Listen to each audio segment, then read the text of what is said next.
Muy buenas tardes, comunidad del patio. En esta nueva oportunidad vamos a estar desarrollando un tema que es de vital importancia para el quehacer diario, tanto del sector privado como del sector público. Hemos tocado temas de ciberseguridad, sobre todo para el tema del sector privado, las implicaciones que tiene. Hemos tenido invitados como Karpesky, en algunos casos, algún académico de Colombia que bien nos colabora, especialistas de ciberseguridad de España que han colaborado siempre con una visión muy estratégica y muy clara sobre las consideraciones de ciberseguridad sobre el sector privado. Pero en este momento vamos a tocar la realidad de la ciberseguridad, la prosperidad y la seguridad sobre el entorno de gobierno. Cómo están los estados, cuáles son las premisas de los estados, cuál es el funcionamiento de esas libertades y valores democráticos que se ven amenazadas por un actor importante de nueva tendencia, que son los ataques de ciberseguridad o los ataques cibernéticos, y donde la infraestructura tanto de gobierno como militar depende de sistemas seguros y por lo cual nos sentimos en riesgo. Parte de esto estaremos conversando sobre temas asociados a seguro, cuán seguro estamos en Latinoamérica, qué debemos considerar en el sector gobierno para desarrollar temas de ciberseguridad y cuál imprescindible es fortalecer los sistemas de ciberseguridad dentro del sector gobierno. Mi nombre es Aquiles Rodríguez, esto es Un Café en el Patio, una conversa en confianza, sin patrones y un buen café, donde podamos conversar sobre tecnología empresarial y sus protagonistas. Durante el día de hoy vamos a conversar, yo creo que con una de las personas de mayor aporte que vamos a tener, entre muchas otras, dentro del patio. Le damos la bienvenida a nuestro invitado, el general de brigada Claudio Peguero Castillo, quien es ingeniero en sistema del Instituto Tecnológico de Santo Domingo, con una maestría en comercio electrónico de la Universidad de APEC. Es estudiante en término de la maestría de investigación de ciberdelitos y análisis forense digital de la Universidad de Dublín, en Irlanda. Es docente de la maestría de ciberseguridad del Instituto Tecnológico de Santo Domingo. Al mismo tiempo, es miembro de la Policía Nacional desde el año 1988, la Policía Nacional de República Dominicana. Ha trabajado, entre otros, en los departamentos de investigación de homicidios, robo, fiscalización, en la Policía Preventiva. Fue comandante del Departamento de Sistemas y Tecnología de la Información desde el 1999 hasta el 2006, año en el que fue promovido al grado de general de brigada y designado como director de soporte y servicios. Ha trabajado además como supervisor general de seguridad e inteligencia aduanera en la Dirección General de Aduanas y como director general de seguridad del Banco de la Reserva, banco muy importante en la República Dominicana. En junio del 2003 es designado en adición a sus funciones como encargado de la División de Investigación de Delitos Informáticos del Departamento Nacional de Investigaciones, el DNI, creada en esa misma fecha. En octubre del 2004 es designado en adición a sus funciones comandante del Departamento de Investigación de Crímenes y Delitos de Alta Tecnología, el DICAT, de la Policía Nacional, creada en esa misma fecha. Desde entonces ha impartido y participado en conferencias, entrenamientos especializados sobre el tema en Argentina, Austria, Bahamas, Bolivia, Brasil, Chile, Colombia, España, Estados Unidos, Francia, Inglaterra, México, Perú, Rumanía, Singapur, Suiza, Tailandia y, no puede dejar de pasar su casa, República Dominicana. Participó en la comisión interinstitucional que elaboró y sometió al Senado de la República el proyecto de ley contra crímenes y delitos de alta tecnología, hoy la ley 5007, y en la comisión que elaboró la propuesta de revisión de dicha ley en el 2020. También formó parte de la comisión que elaboró la Estrategia Nacional de Ciberseguridad y el proyecto de ley de protección de datos personales. Es el representante de la Policía Nacional en la Comisión Internacional contra Crímenes y Delitos de Alta Tecnología desde el año 2007 y ante el Comité Técnico del Centro Nacional de Ciberseguridad desde el 2018. Desde el 2013 es el delegado de la República Dominicana ante el Comité del Convenio de Budapest sobre ciberdelincuencia. Además, fue miembro electo durante 2 periodos, 4 años, del Burú de 11 miembros que gobierna dicho comité y actualmente es miembro del grupo redactor del segundo protocolo adicional del convenio PDG. Actualmente es director de la Policía Judicial Especializada de Niños, Niñas, Adolescentes y asesor del director general de la Policía Nacional en Asuntos Cibernéticos. El general, como bien lo comenté, de brigada Claudio Peguero. Bienvenido, mi general. Hola, muchas gracias por la invitación al patio y a su disposición. Gracias.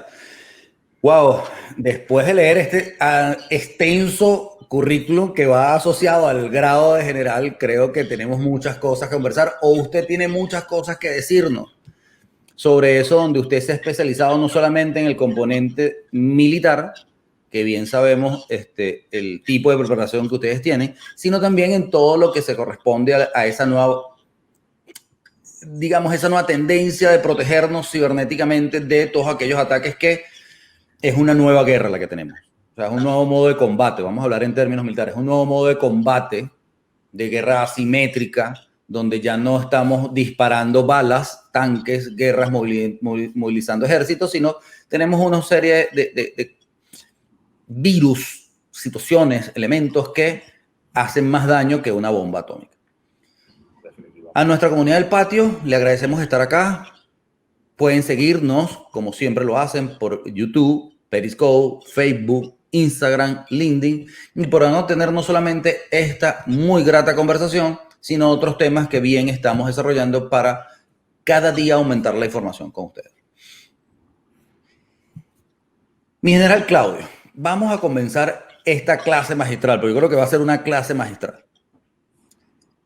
Vamos a comenzar por lo básico, por el paso 1. Aquí entendamos que hay quienes sabemos, quienes no sabemos y quienes creemos saber, porque eso es importante. ¿Qué entendemos o qué debemos entender como ciberseguridad? ¿Cuáles son sus implicaciones a nivel de Latinoamérica en el sector gobierno? Mira, yo creo que ciberseguridad es, digamos que una evolución del término o del concepto original de seguridad de TI o de seguridad de la información, donde digamos que hemos entrado en la concepción muchos otros elementos, muchos otros aspectos que quizás no se limitan al concepto original de yo proteger un sistema. Entonces, la ciberseguridad yo la puedo ver desde el ámbito personal. Yo puedo hablar de mi ciberseguridad, puedo hablar de la ciberseguridad de la empresa, puedo hablar de la ciberseguridad de la institución, puedo hablar de la ciberseguridad de un Estado.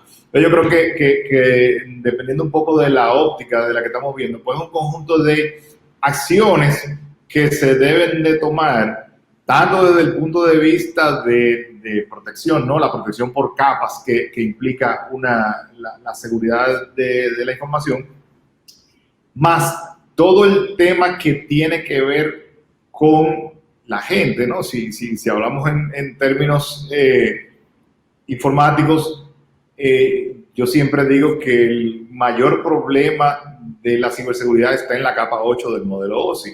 Está en la gente, está en el usuario que está frente al dispositivo. Entonces, ese es un elemento importantísimo de cualquier política de ciberseguridad.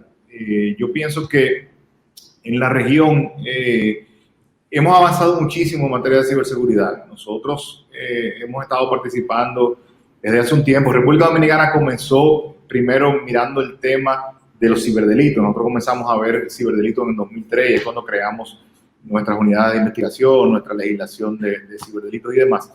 Y apenas hace 2008 comenzamos a mirar el tema de ciberseguridad ya desde la óptica prevención, ¿no? De la óptica como yo ahora le trabajo esa capa de prevención para reducir la ocurrencia de ciberdelitos y para proteger información y demás.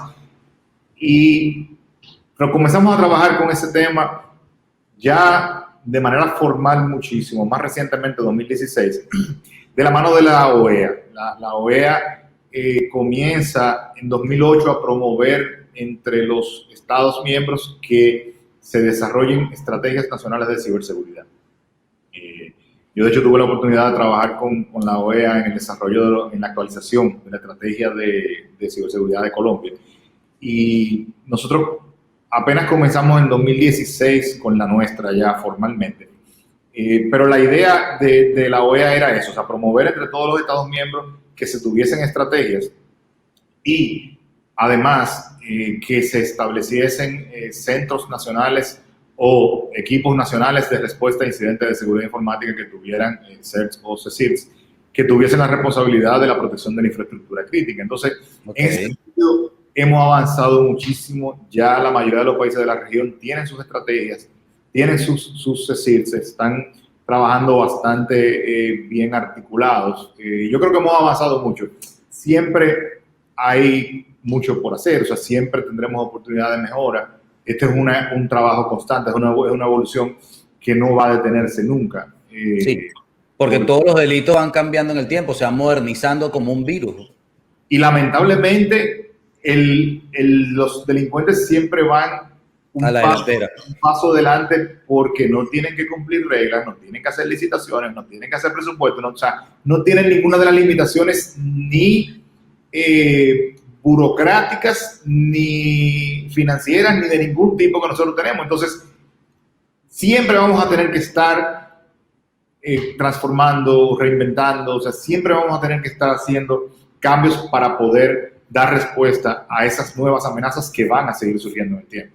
Me llama la atención lo que usted comentó, mi general, en relación a que la OEA está siendo partícipe dentro de este modelo y que los gobiernos han creado ciertas estructuras o están obligados o están conscientes que tienen que crear ciertas estructuras para estos modelos de prevención. Pero quiero ir un paso atrás.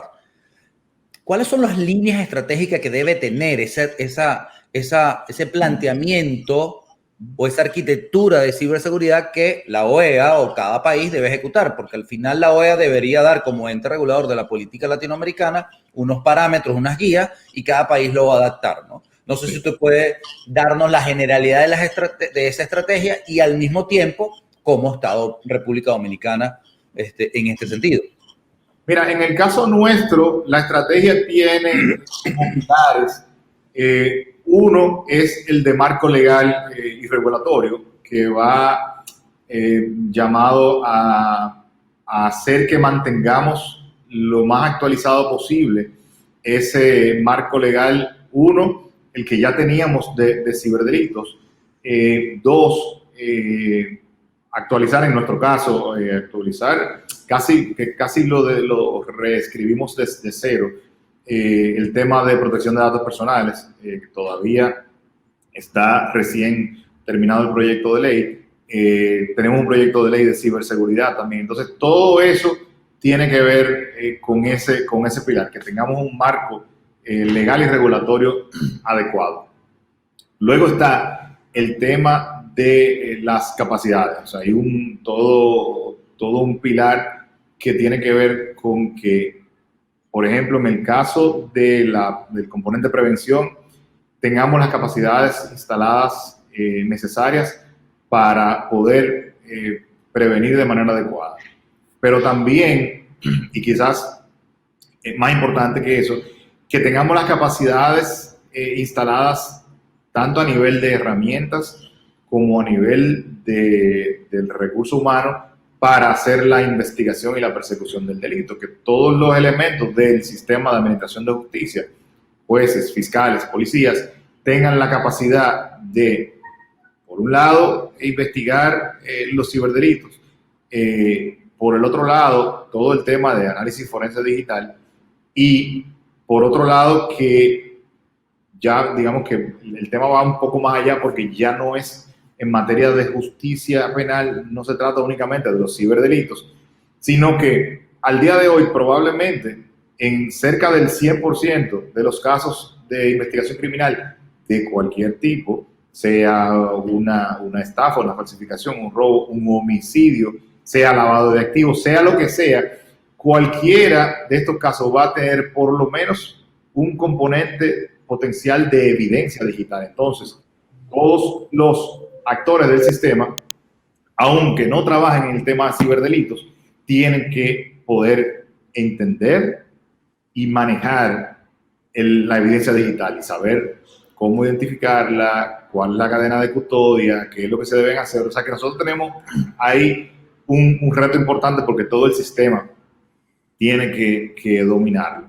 Entonces hay otro componente que yo pienso que es al final, evidentemente que los que acabo de mencionar son vitales, pero si vamos a hablar de ciberseguridad, yo te decía ahorita que yo pienso que el elemento, yo digo siempre que una cadena es tan fuerte como su eslabón más débil, y en el tema de la ciberseguridad volvemos a caer en la capa 8 del modelo OSI, volvemos a caer en la gente. Entonces, uno de esos pilares es el de educación y divulgación, que apunta a que tienen que tener la educación superior, tiene que tener oferta en materia de ciberseguridad. Preparar profesionales. Usted lo que dice es que debemos preparar profesionales que estén académicamente preparados para entender el tema de ciberseguridad.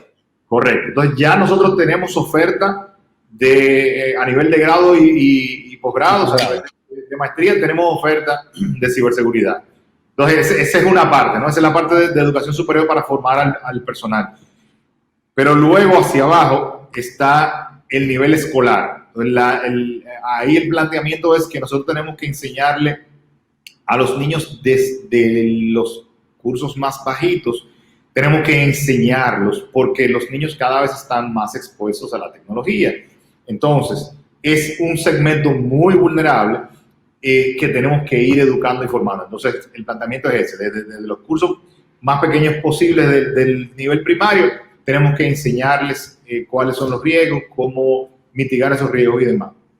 ¿Y dónde está? Perdón, adelante, qué pena. No, adelante. Me faltaba únicamente un componente muy importante que se nos escapa a lo que ya he mencionado, y es el resto de la población en general. Esa era la pregunta. El resto de la población adulta, en su mayoría análoga, que es la que resulta víctima de los delitos todos los días por desconocimiento. Entonces hay cualquier cantidad mira, la mayoría de los fraudes que nosotros vemos tienen debajo un componente de ingeniería social. O sea, la mayoría de las personas caen en una estafa mediante un esquema de ingeniería social. Entonces, ese componente de divulgación que ya te mencionaba que tiene ese pilar, tiene que ver con hacer campañas de educación a través de los distintos medios de comunicación que hasta ahora se han limitado mucho a redes sociales, portales y demás. Y yo he insistido mucho en que tiene que ir mucho más allá, porque si nosotros pretendemos llegar a una población que presumimos análoga, si esa población es análoga, digamos, por hacer el símil, no podemos llegar a través de los medios digitales. Entonces nosotros tenemos que hacer campañas por los medios tradicionales, además,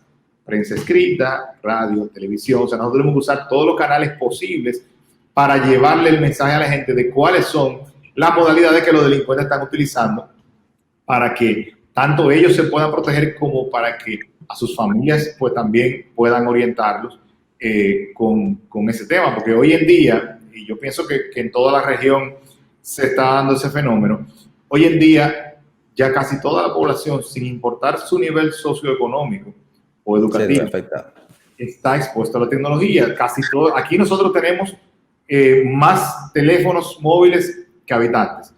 Eso no significa necesariamente que el 100% de los habitantes lo tienen, porque algunos tendrán 3, 4 dispositivos. Pero, normal de los países, normal de nuestros países.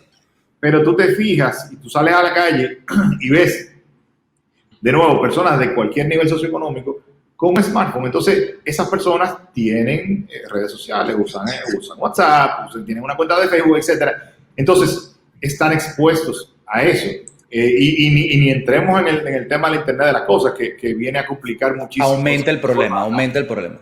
Ahora, en ese tema de las personas que me leyó la mente, porque creo que me faltaba eso. Yo decía, oye, preparamos a los profesionales, preparamos a las nuevas generaciones, pero hay una generación en el medio que tiene que entender también.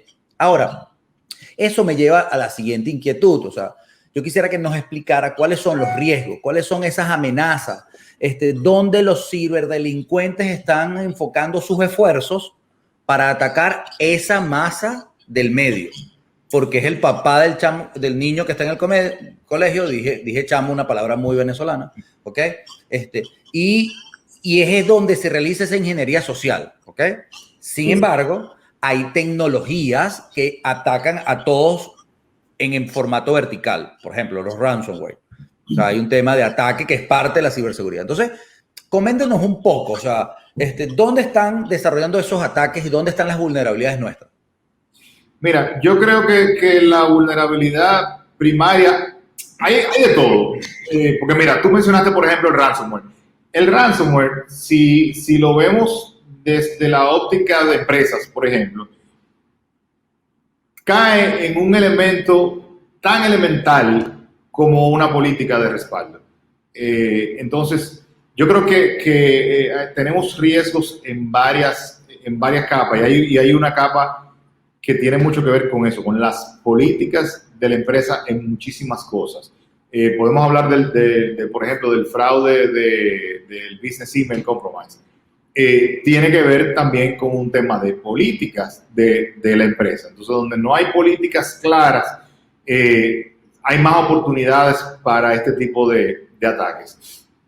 Pero yo creo que los riesgos están en todas partes. Y yo creo que el principio básico de la seguridad es ese, ¿no? En tú hacer un mapeo de esos riesgos y hacer mitigar hasta donde tú puedas esos riesgos. Y el riesgo mayor siempre va a ser, aunque vamos a tener ataques de todos los tipos y hacia todas las capas, dígase en el tema de la seguridad perimetral, por ejemplo, de una empresa, la seguridad que pueda tener un dispositivo, el tema de antivirus, de lo que sea, pero el elemento quizás que representa un mayor riesgo, porque tú puedes tener todos los niveles de protección, tú puedes tener todos los mejores sistemas de detección de intrusos, de prevención, de lo que sea, de antivirus, de lo que tú quieras, tú puedes tener todas las mejores herramientas, tú puedes tener el mejor equipo de ciberseguridad. Y si el usuario entregó sus credenciales, ahí ya pues entregó la llave del reino. O sea, las credenciales son probablemente el elemento más atacado. Va a depender mucho de cuál es el tipo de ataque, cuál es el objetivo del ciberdelincuente. Pero si es un fraude de tipo financiero, ¿no? Si es un esquema de phishing o lo que sea que está buscando, pues lo que va a buscar son credenciales de ese usuario para accesar a su internet banking y demás. O algún método de ingeniería social para lograr que la persona de manera siendo engañado, ¿no? le haga una transferencia a una persona además.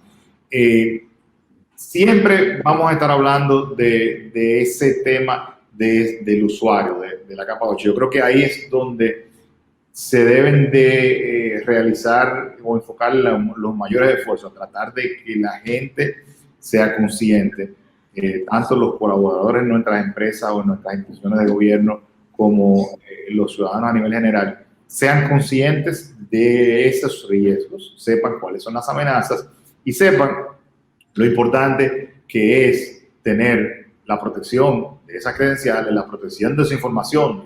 Y de nuevo te vuelvo a lo que te comencé a decir hace un momentito del ransomware. El ransomware al final del día es un ataque a un fallo en tu política de respaldo de la información. Si tú tienes tu información respaldada al día y verificada, entonces tú no tienes un impacto tan grande con el tema de ransomware. Entonces, claro, la mayoría de información que robar, no hay información que robar que esté vulnerable a yo no tener el control de ella. Pues te la puedes robar, pero si yo tengo el control, chévere, te la llevaste. O sea, mi disponibilidad, tú no vas a poder atacar a mi disponibilidad de la información, no vas a poder interrumpir mi continuidad de negocio porque yo tengo mi información respaldada. Claro, podré tener el riesgo del robo de la información y que esa información pueda ser utilizada para otros fines, eso es otra historia.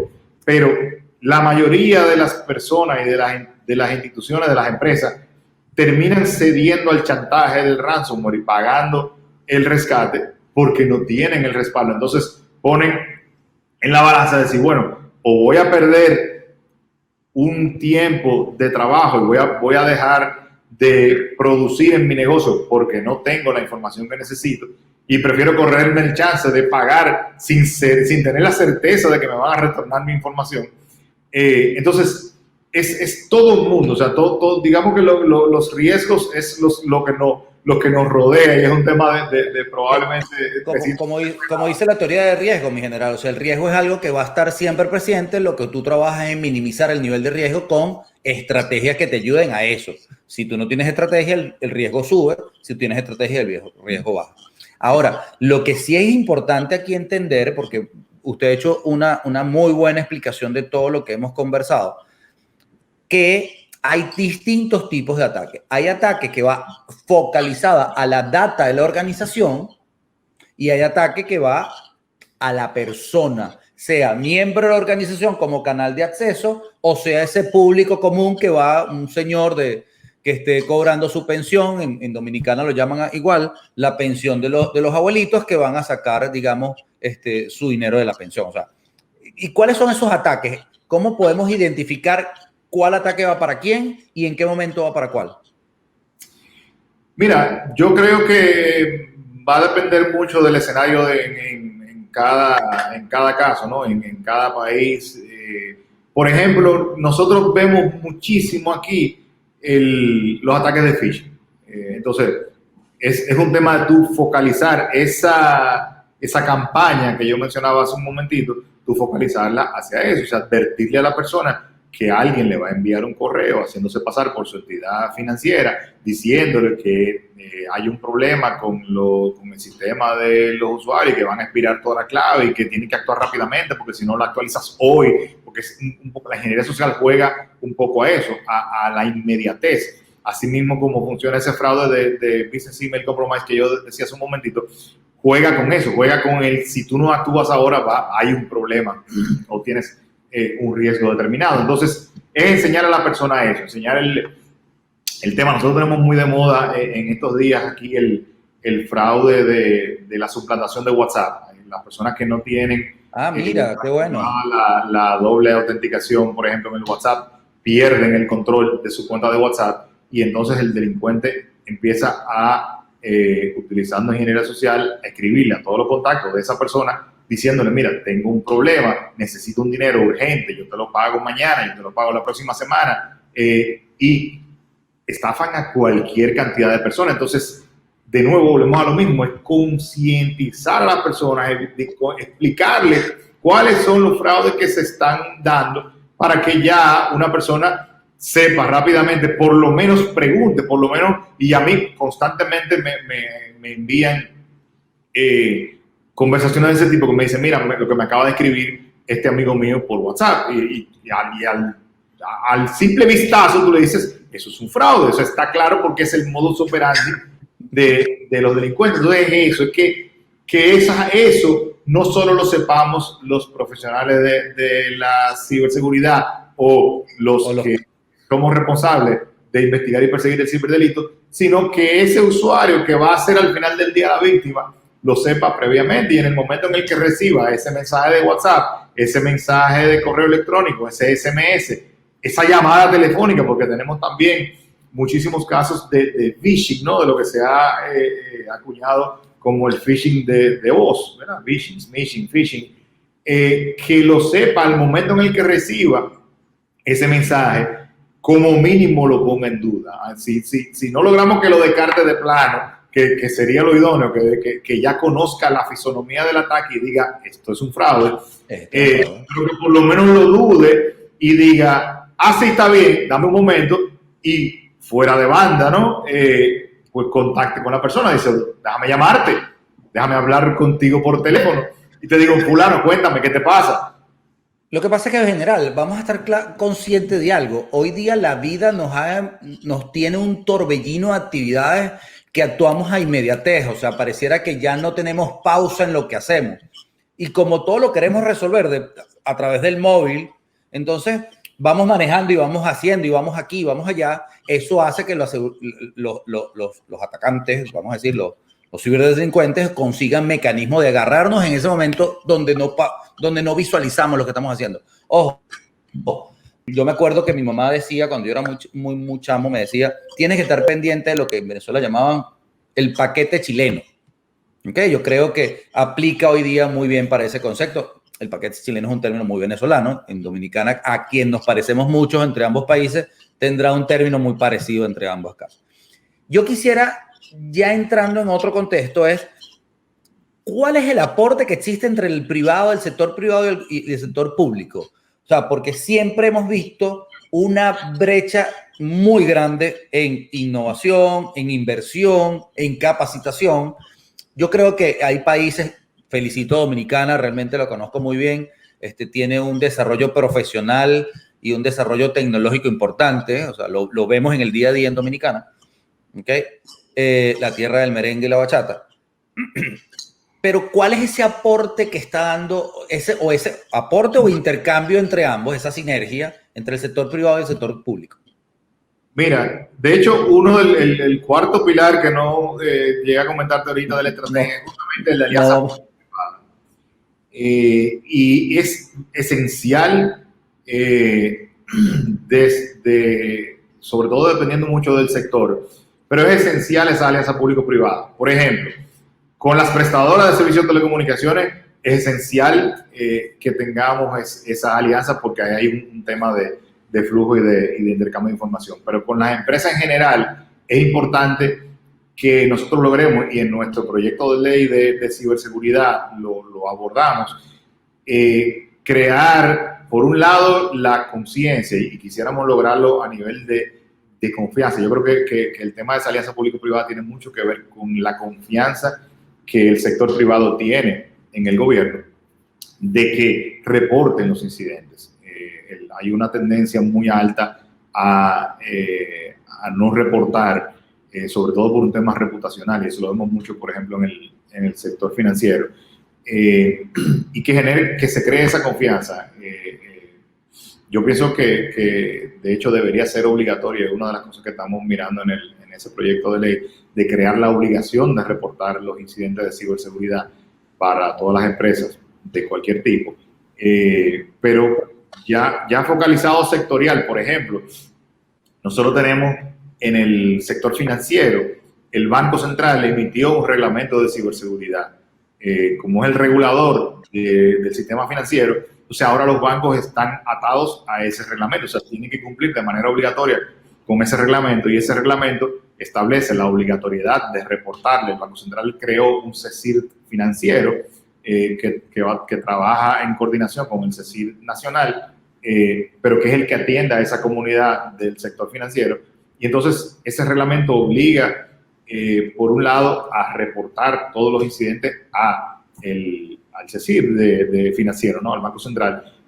Obliga a que cada banco tiene que tener un CISO obligatoriamente, y tiene que tener una serie de estructuras, políticas, estrategias y demás de ciberseguridad. Entonces, ese es un elemento en el que se hace más crítica esa colaboración, ¿no? esa alianza público-privada. Pero yo pienso que en todos los ámbitos de la vida nacional, en todos los ámbitos del sector privado, es esencial que exista esa alianza, que exista esa confianza, que existe ese reporte de los incidentes, porque el Estado puede ayudar muchísimo al sector privado en ese tema, pero además es como extrapolándolo al tema digamos, del delito común.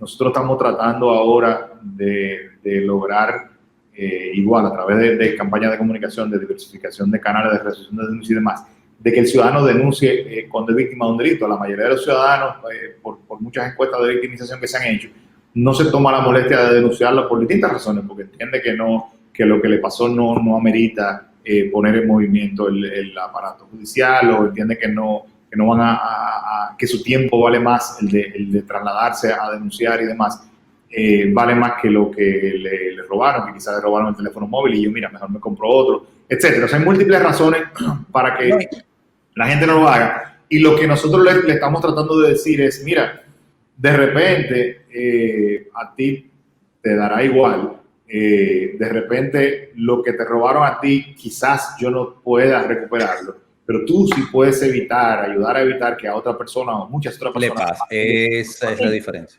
Entonces, y ahí caigo en ese tema de reportar los incidentes, de que de repente ya el incidente te pasó, ya tú tienes que hacer todo tu proceso de recuperación del incidente y demás, pero si tú lo reportas, entonces tú puedes colaborar a que a otra empresa o a otra persona no le suceda ese incidente. En ese medio.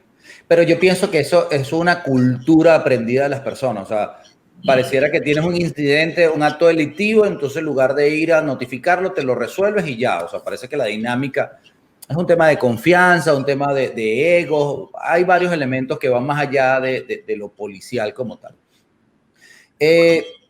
Yo quiero tocar un tema que para mí es muy importante. Yo creo que muchas veces lo pasamos de largo, y es un tema de las comunicaciones.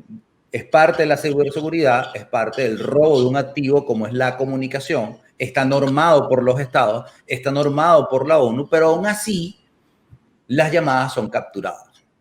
¿Ok? Las llamadas son capturadas, en Colombia le tienen un nombre, en Venezuela otro, creo que en Dominicana el nombre es muy parecido al de Colombia, ¿no? ¿Qué debemos hacer? ¿Dónde estamos en la prevención de la captura de llamadas? Mira, yo creo que al final del día es un tema de, por un lado, también de concienciación, ¿no? De que las personas deben entender los riesgos que tienen las distintas cosas, y ahí entran en juego varios elementos. Si estamos hablando, por ejemplo, de las posibles vías de interceptación ilícita de una comunicación, tenemos que comenzar por la protección del dispositivo como tal. O sea, hay mucha, y ahí viene ese tema de esa, llamémosle, higiene tecnológica que debemos de tener, y es ese mismo elemento me va a servir para casi todos los tipos de ataques. Pero es el elemento de cómo yo me infecto. O sea, uno de los vectores a través de los cuales se produce esa interceptación ilícita de las comunicaciones es un software espía que me instalaron en mi dispositivo por distintos tipos de vías, y siendo la mayoría de esas vías pues un adjunto de un correo, un video que yo descargué de un chat de WhatsApp, etc. O sea, ahí hay un elemento de enseñarle a la gente por ese lado a tener esa mitigación de ese riesgo, ¿no? O sea, a conocer el riesgo y a un poco ser un poquito más cuidadoso, vale la redundancia, en ese uso, en ese manejo. Y por el otro lado, enseñarle cuáles son las herramientas seguras, ¿no? de comunicación. Entonces, si yo quiero tener cierto nivel de protección, ¿no? Por lo menos, volvemos al tema de que la seguridad es un conjunto de capas.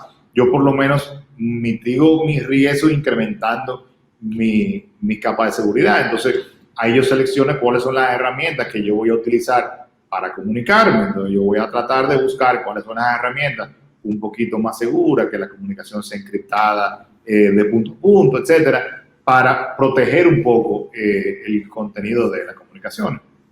Vale. ¿WhatsApp es protegido? ¿WhatsApp garantiza la no intervención de la llamada?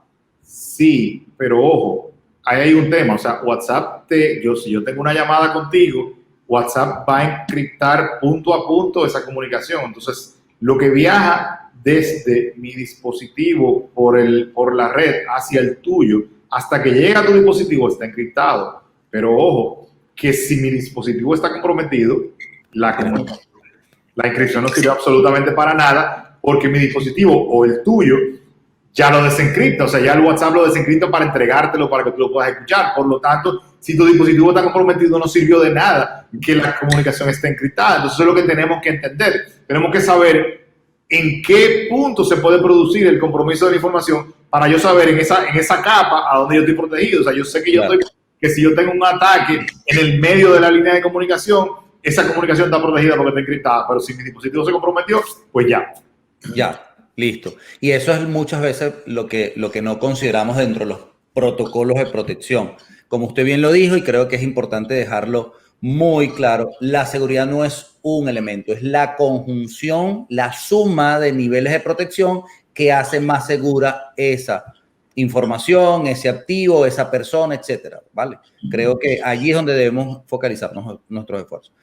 Mi general, estamos a punto de terminar, pero a mí me quedan dos cosas por hacer, ¿no? Creo que durante esta muy buena conversación con usted nos ha cubierto detalles que no teníamos claros en relación a lo que los gobiernos están haciendo, cuál es el rol que tiene la OEA dentro de todo esto, ¿ok? ¿Cuáles son esos elementos de estrategia que están capacitando a profesionales para llevar la ciberseguridad hasta otro punto, las nuevas generaciones para que entiendan y piensen ya en temas de protección y a la población intermedia para que se vayan entendiendo cuáles son los niveles de vulnerabilidad que tienen? Esta parte me parece súper relevante. Ahora yo quiero hacer un juego de palabras. ¿Cuál es el juego de palabras? Yo voy a ir nombrando palabras y usted en una frase corta me va a dar su interpretación asociada a la ciberseguridad. ¿Le parece? Bien. Listo. Hablemos de criptografía. Mira, criptografía yo creo que es justamente de lo que acabamos de hablar en este momento es un elemento esencial porque tenemos que proteger la información. Entonces, ese es un elemento que en la comunicación de cualquier tipo yo tengo que usar cifrado. Yo debo de, por ejemplo, si voy a enviar un correo electrónico, lo ideal es que yo utilice firma digital y criptografía para que ese mensaje vaya encriptado y demás. Entonces yo creo que esa es una palabra, un término que aplica al espectro entero del tema de ciberseguridad. Es esencial que utilicemos herramientas de criptografía. Y yo siento que esos son términos que más allá que sean tecnológicos, hay que humanizarlos. O sea, la persona tiene que decir, o sea, sentir que la criptografía es parte de su vocablo, de su esencia propiamente dicha. Confianza. Confianza. Mira, confianza es un término interesante porque yo creo que tiene mucho que ver en lo que te mencionaba de la alianza público-privada, que están basadas en la confianza y que la gente tiene que confiar en el Estado, las empresas deben de confiar en el Estado y viceversa, tiene que haber una relación biunívoca de confianza.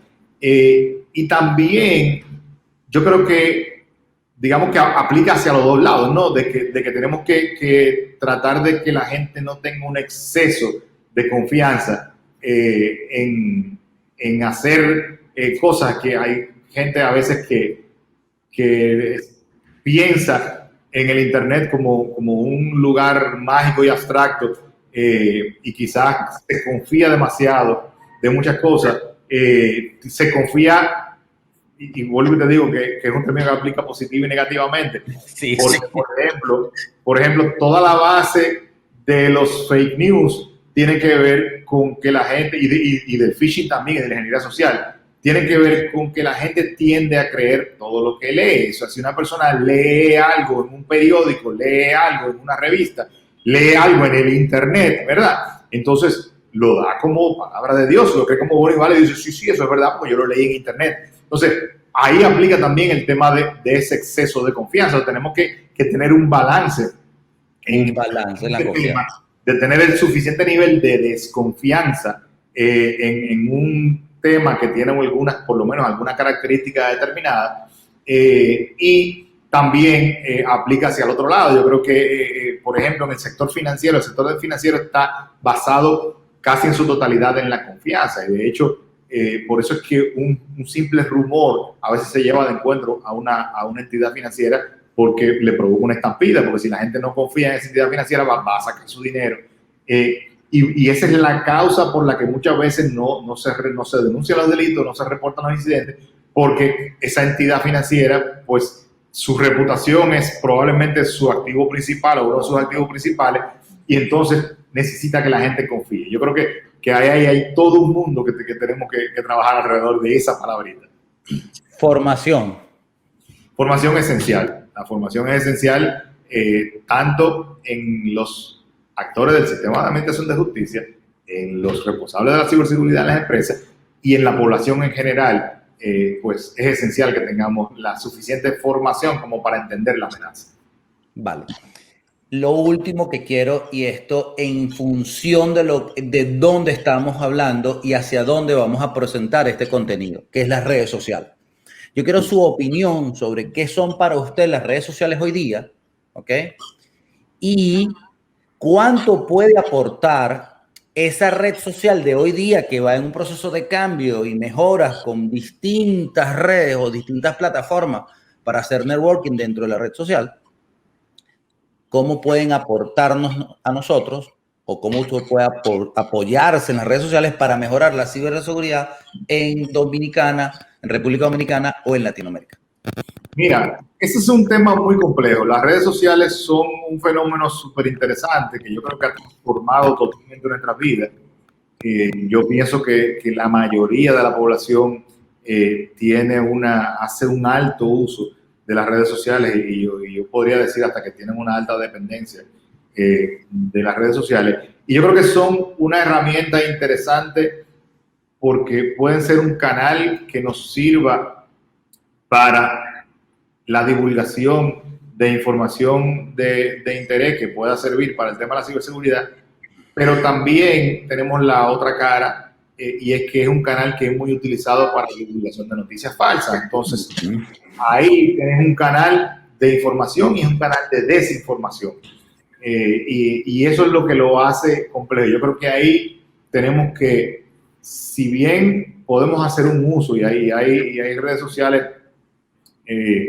que se hacen un buen uso, por ejemplo, en ciberseguridad, Twitter es una herramienta que se utiliza muchísimo y que es un buen canal de información. Pero yo creo que ahí volvemos a caer en el tema de la educación de las personas. Tenemos que enseñar a la gente, a los usuarios de esas redes sociales, a tener por lo menos unos filtros básicos antes de reaccionar. Las redes sociales nos provocan la inmediatez, todas esas herramientas ahora de mensajería instantánea, sobre todo, nos crean como una sensación de que estamos obligados a la inmediatez. Yo creo que en América Latina se da eso mucho y en República Dominicana es un tema que es, yo creo que quizás muy marcado, en que nosotros queremos ser los primeros en decir las cosas. Nosotros queremos ser los más enterados, queremos ser el que primero mandó al grupo de la familia o al grupo de la promoción del... Eso es un nivel de autoridad, eso se llama nivel de autoridad en redes sociales. Si tú informas constantemente y siempre tienes la bomba, entonces ya el periodista no tiene valor, sino tienes tú, entonces tú eres el referente. Exactamente. Entonces, como tenemos esa necesidad tan arraigada de reconocimiento, lo informamos sin filtro. Y mira que le está pasando incluso a los periodistas. Nosotros hemos tenido aquí en los medios de comunicación muchísimas situaciones por eso, porque los periodistas ya ni siquiera están filtrando la información. Por ese tema de la inmediatez, claro. Todos los medios de comunicación nuestros tienen canales de redes sociales. Por ejemplo, Instagram. Todos los periódicos nuestros tienen su cuenta de Instagram. Y constantemente estamos viendo que los periodistas postean información sin siquiera haberla verificado y después tienen que estar quitándola o tienen que estar corrigiéndola porque luego se dieron cuenta de que era una información falsa. Entonces, tenemos que crear una cultura de validación. O sea, ¿cómo es posible que si a mí me llegó una noticia de que, yo qué sé, de que los Estados Unidos hizo tal o cual cosa, ahora Estados Unidos le declaró la guerra a Venezuela, por decirte algo. Entonces, ¿cómo es posible que si eso me llegó por WhatsApp o por un portal de esto que se llama elinformador.com, cómo es posible que los medios tradicionales de comunicación, ¿verdad? Aquellos que son más sólidos, cómo es posible que tú no lo vayas a encontrar? O sea, ¿cómo es posible que tú no vayas a encontrar en un CDR, en un Herald, en un no sé qué, en esos medios tradicionales, tú no vayas a encontrar una información tan crítica como esa? Entonces, es crear la cultura de tú validar la información. Me acaba de llegar esta información, ok, ¿cómo yo la valido? Es una noticia de envergadura internacional. Déjame mirar, déjame entrar a estos 4 o 5 periódicos, a estos 4 o 5 portales de canales de noticias y déjame ver qué dice al respecto. Si yo no encontré nada, entonces, bueno, digo, lo más probable es que sea falsa. Entonces ahí volvemos al punto de la inmediatez y como quiero tener autoridad y reconocimiento dentro de las redes sociales, entonces la lanzo de la primera mano. Ojo, yo también creo y soy fiel creyente de esta teoría, que así como la política generó en su momento un patrón de comportamiento social, las redes sociales están dando un patrón de comportamiento social, o sea, de otra manera, ¿ok? Donde en la medida en que tú crees ese bombardeo de información por diferentes plataformas sociales, hay una reacción social en consecuencia de la población como tal. Sales a protestar, o sales en favor, o sales en contra, o te quedas en casa, cualquier reacción que tenga que tener. Entonces, sí es las redes sociales, a mi entender, y lo interpreto de sus palabras, una plataforma que, sabiendo construir una estrategia comunicacional, podemos obtener un beneficio de la población en función de lo informativo, así como también de lo preventivo. Es decir, demos el uso correcto a las plataformas para lograr un objetivo que tenga beneficio para la población. Yo con esto quiero terminar. Creo que esta fue una conversación, wow, que puede extenderse por mucho más tiempo, pero bueno, hay distintos tipos de compromisos. Creo que hay temas que podemos profundizar en vertical. En su momento, lo vuelvo a extender su invitación. Tiene este canal abierto para que sirva para su institución, para usted mismo poder impartirnos ese conocimiento que tan necesario es para cada uno de nosotros. No sé si tiene alguna palabra de despedida. No, agradecerte de nuevo por la oportunidad, por la invitación y reiterarme a la orden cualquier otro tema que quisiera desarrollar, pues estoy a su disposición enteramente. No dejo agradecerle su tiempo y su dedicación, General Claudio, al mismo tiempo que quisiera agradecerle a la comunidad del patio su participación, su compromiso de estar informado con nosotros, de poder seguirnos en las plataformas sociales y estar de manera asociada con nosotros en este gran proyecto que es darle lo que se representa los protagonistas, como el ingeniero Claudio, para la sociedad dentro de un contexto de humanización y protagonismo, o darle protagonismo a la persona. Entonces, con estas palabras me despido. Feliz tarde, mi general, que la siga pasando bien. Y bueno, cuando abran los vuelos, voy para Dominicana, que me la disfruto siempre. Un abrazo. Bueno, Feliz tarde. Igual, hasta luego.